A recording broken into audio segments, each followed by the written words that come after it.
Evelyn Torrey was wrongfully arrested in the United States for a crime committed by her boyfriend. But when a millionaire hired her soon after and saw what the woman was capable of, the world was in shock. Evelyn passed through the gates of the penal complex, but no one was waiting for her outside. Evelyn's mother died last year, but she never expected her daughter to get out of prison. The father she had never met and did not know of any other close or distant relatives. As she took the first step towards her freedom, she found herself as alone as the day she entered. She just walked to the nearest bus stop and bought a ticket with the same change she had when she was arrested. After a few minutes on the bus, Evelyn noticed how tired she was. Watching the world through the window, she let the tears flow silently, without anyone else on the bus noticing what was happening. Evelyn had spent 3 years in prison, a time filled with despair, anguish, pain, fear, and humiliation. Sometimes it felt like this nightmare would never end. When she found herself intimidated by other inmates or in a situation from which she couldn't see a way out, she took refuge by thinking about her work. Evelyn was a physical therapist by training who practiced rehabilitation therapies. She was really very competent. Sometimes the prison doctor joked that he would talk to the administration of the place and ask them to extend her sentence, because Evelyn was like his right hand in there, which made the whole work process easier. Turns out that didn't sound like a compliment to Evelyn. It was a bad joke and it scared her a lot. After all, that doctor was just a lazybones with a long history of simply unacceptable attitudes toward prey. And given her training, she worked in prison health, following the Hippocratic Oath in the most sacred way possible. She was calm and attentive to sick prisoners. As the lack of medication and equipment was a constant inside, the young professional had to develop an alternative method of rehabilitation to apply to the inmates, fully adapted to the limitations of the prison. Thus, she was able to relieve many problems of joint and spine pain. There was always a line of people waiting to see her, and it wasn't just the prey that wanted. Administration officials and even some guards insisted on saving money on private physical therapists. But despite that recognition, the fact was that she was now alone in the world, inside a bus. Her talent and methodology would be of little use, as no one would hire an ex-convict, especially after being convicted of complicity in a robbery. No customer in their right mind would let her cross the threshold of their residence if they knew about her past. But what no one knew was that Evelyn was not a criminal, but a victim who ended up being slandered. And all this because of her love for David. They met when Evelyn was taking care of his grandmother. Twice a week she would go to the lady's house and apply her therapeutic techniques to relieve back pain and a sprained foot. It was common for David to stop by his grandmother's house and take bread and sweets that he said were rewards for the effort in the exercises that Evelyn passed. When David spoke to Evelyn for the first time, his voice immediately made the physical therapist's heart pound. She felt herself floating, totally enveloped by such a friendly and handsome young man. It didn't take long for David to gather the courage to invite the young woman to dinner at a charming neighborhood restaurant. She accepted, and from there Evelyn and David began a serious relationship with promises of engagement for the coming year and other long-term plans. The young people loved each other for several months, until one day the police entered Evelyn's house and took her away into custody, while her mother screamed and cried, not understanding what was happening. The daughter was perfect. How could the police take her like that? During the ensuing investigation, Evelyn discovered that David was actually a gambling addict and thief who had taken advantage of his girlfriend. Since she was a polite rehab therapist and very good at her profession, older clients trusted Evelyn to the point that they would even leave their house or apartment keys with her to facilitate their home visits. This happened mainly when the patient was bedridden or had a lot of mobility difficulties.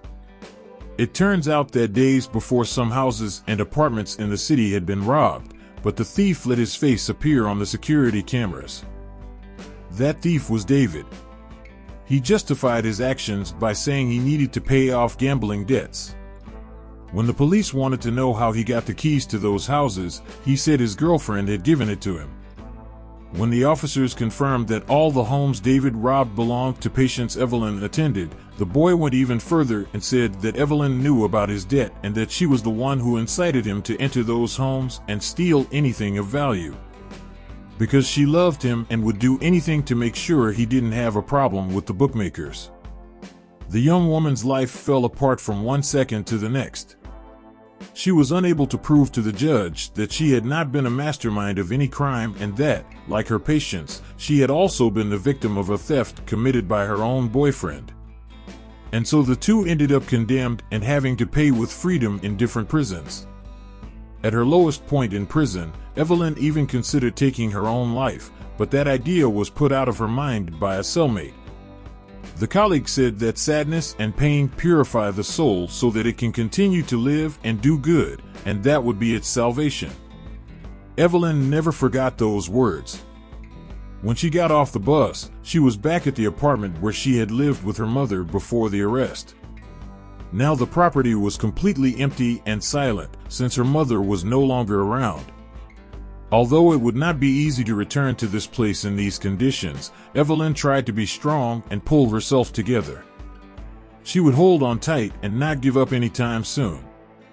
The main thing now was not to get discouraged, not to complain about life and get a job, whatever it was, to keep life minimally on track. To reconnect with old colleagues, she reactivated her social networks and her old phone number. On one of her outings, Evelyn took courage and went to the cemetery to visit and clean her mother's grave. During his prayer, he did not see the time pass, and when he left the cemetery, it was already night. On her way home, she received a phone call from a former professional colleague. She was a good friend before all that fuss. The friend said there was a possibility that Evelyn could get a job in healthcare if she was interested. A wealthy family urgently needed a nurse for their son. He ended up in a wheelchair after a motorcycle accident, and the nurses who had been hired up until that point couldn't take care of him for long. The boy's behavior was too extreme and shocking for most people. So the father agreed to hire anyone who could tolerate his son's nasty nature. Evelyn had been through so much amazing stuff in the penal complex that she felt like nothing would shake her anymore. Furthermore, she desperately needed an occupation and agreed without hesitation. 3 days later, she arrived at the address of her new job. It was a mansion with huge gates, a wide lawn, and a full security apparatus, including video cameras and men who only let her through after checking her bag and all her documents. She had no idea that this job would change her story forever. For those who slept and woke up in a cell until recently, entering a mansion was like being in a fairy tale castle. Everything there surprised Evelyn. Following the housekeeper, she found herself in an enormous office where a gray-haired man was waiting for her. He had bright, determined eyes that seemed to pierce the young physical therapist's skin. The man introduced himself as Mr. Lincoln and explained that his son Harry needed an experienced nurse. Lincoln immediately made it clear that this caregiver would be on duty and should be able to not give up, as the job would not be easy. If Evelyn thought she could handle these conditions, she could start right away. Evelyn agreed to everything, and then Mr. Lincoln ordered the housekeeper to show the young woman everything. As soon as he gave the order, he turned to take care of other tasks, and it was as if he lost interest in the physical therapist altogether. The housekeeper was not a young woman, but she was friendly and polite. She showed Evelyn the entire mansion, introduced her to the other staff, and led her to the room prepared for her to take care of the heir to it all. The housekeeper left Evelyn alone to change into her uniform and promised to accompany her later to meet the patient. But first, she crossed paths with Olivia, Mr. Lincoln's wife, a beautiful young woman who opened up to Evelyn as soon as she saw her in uniform, making the physical therapist feel very comfortable despite meeting her new boss. Olivia said that the boy's temperament was not the best, but that deep down he had a good heart. Olivia was his stepmother, but Harry had never really liked her. The woman asked Evelyn to be patient and try to resist for at least a month, as the last hire didn't even last the second week. Evelyn didn't mention her years in prison, but she assured her that she was used to sticky situations and would do her best to treat Olivia's stepson. When they first met that day, Harry paid no attention to Evelyn. He didn't answer her hello and didn't even look at the young woman. He just sat in his wheelchair, his eyes glazed over the fire burning in the hearth. Evelyn wanted to start by giving Harry the quick checkup, but the boy wasn't in the mood to cooperate. Realizing that Harry wasn't going to move alone, Evelyn walked over to him and pushed her wheelchair into the procedure room.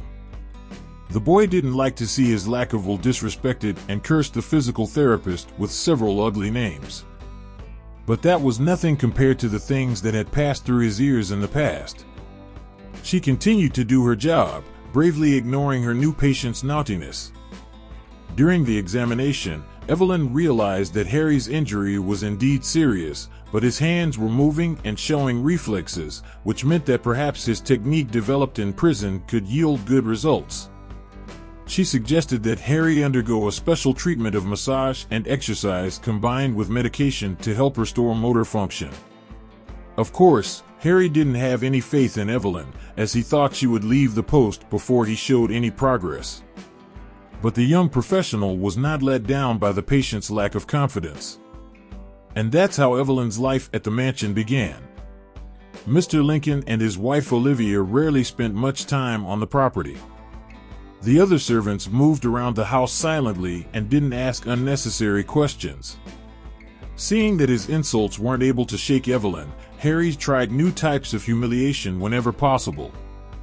He'd already spit in her face during an exam and spilled juice on her uniform. Evelyn went through all of this without losing her cool or lowering her head.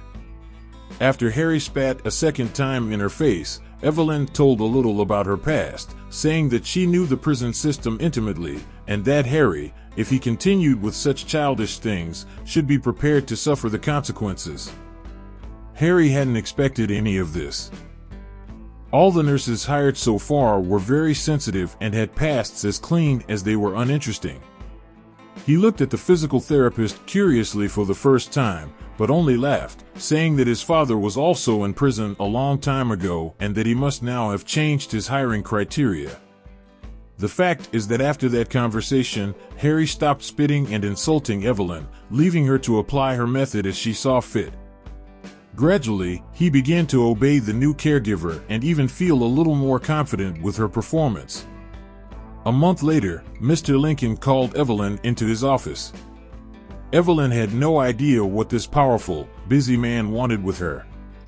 Upon arriving at the scene, Lincoln asked bluntly, "Are you thinking about giving up working here and taking care of my Harry? I know he's not an easy person." Evelyn assured Mr. Lincoln that only one thing had changed. Now Harry was cooperating and she was committed to his recovery to completion.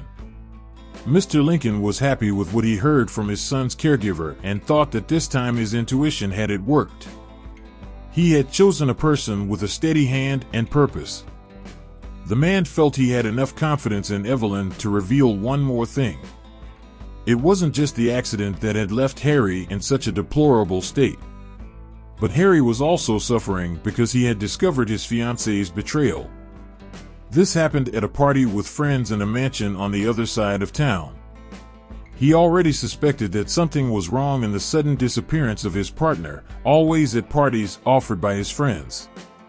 At one of these parties, after having already had a lot to drink, he went looking for the bathroom on the second floor of the house. It was then that he came face to face with his own fiancée making out with a man he didn't know. It wasn't a shock to him. Harry went downstairs and wanted to get out of that place immediately. He knew he was emotionally high and drunk, but he started his motorcycle anyway. On the way back, anger and humiliation made him speed up faster than usual. The bike was too fast to make the turn and skidded. By a miracle he was alive, but the fall left him confined to a wheelchair. After hearing this tragic story, Evelyn promised that she would do her best to help Harry get back on his feet. Mr. Lincoln's calculating eyes finally gave way and a tear trickled down one side of his face. He confessed that he had already done bad things in his life and that he was now paying for them. Several months passed and one day Evelyn asked for 4 days off. The anniversary of her mother's death was approaching and she had saved up enough money to have a small monument built in her honor. The work would be installed over the tomb and was made of a very beautiful and resistant white stone. The young woman took advantage of her days off to plant flowers around the grave.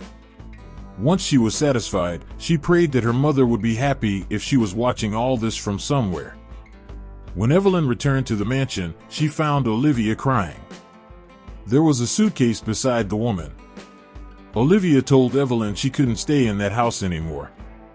Harry had completely lost track and was attacking her, telling Mr. Lincoln that she was not a faithful and loyal woman. Evelyn couldn't believe Harry was doing something so low. She left Olivia and went straight to the boy's room. Upon entering, he slapped Harry on the cheek. "What do you think you're doing?" she said. "If Olivia leaves because of you, so am I. So you can go on doing your little theatrics, feeling sorry for yourself and escaping reality as much as you want." Harry then released whatever had been stuck in his throat for the last few days. He said that Olivia would never be a woman to her father like her mother had been, and that Evelyn was paid to look after him, not lecture. And that he spent 4 days practically alone while the physical therapist went out to enjoy his life with other men. "How dare you say such a thing?" Evelyn said. "I do, and I'll say more," Harry replied. "While you were partying around, I was here suffering for you." Harry was furious and lunged forward, remaining on his feet while screaming that he couldn't live with one more disappointment. Harry managed to take 2 steps towards her, and with a howl he fell to the ground. It was at that moment that Evelyn realized her technique had paid off. She ran to the boy and helped him to sit up again, before all those senseless attacks started again. Harry then confessed that he had fallen in love with her and that his imagination had gone too far. He was dying of jealousy. He promised to apologize to Olivia in front of his father and all the other staff at the mansion. Evelyn said the young man had stood up and taken 2 steps, and that was what mattered most now. A year later, Harry was fully erect, standing on both legs and with good balance. But if you wanted to walk, you had to have a cane. Evelyn was still by his side, but no longer as his caregiver, but as his girlfriend. She was sure that soon this man would even be able to run through the garden. Harry convinced his father to invest part of his fortune in a clinic for the physiotherapeutic and psychological rehabilitation of people who were in a difficult life situation. Evelyn and Harry ran the clinic. Evelyn later found out that her ex-boyfriend was arrested again for theft and, as he was a repeat offender, got a stiff sentence and was never seen again. The woman had conquered the right to be happy. She no longer felt lonely and had a new and noble purpose in life. If you liked the story, please leave a like, and this other video that is appearing on the screen now will probably make you emotional too. Good session, and until the next video.